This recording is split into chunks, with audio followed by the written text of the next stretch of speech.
పరిమళము నీదేనా నాలో పరవశము నిజమేనా బొండు మల్లి పువ్వు కన్నా తేలికగు నీ సోకు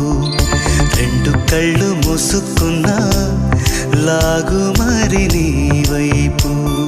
సొగసును చూసి పాడగాయలా కనులకు మాట రాదుగా అలా వింతల్లోనూ కొత్త వింత నువ్వేనా ఆ అందం అంటే అచ్చంగాను నువ్వే ఏ చిలిపి కళ్ళలోన కలవో ఏ చిగు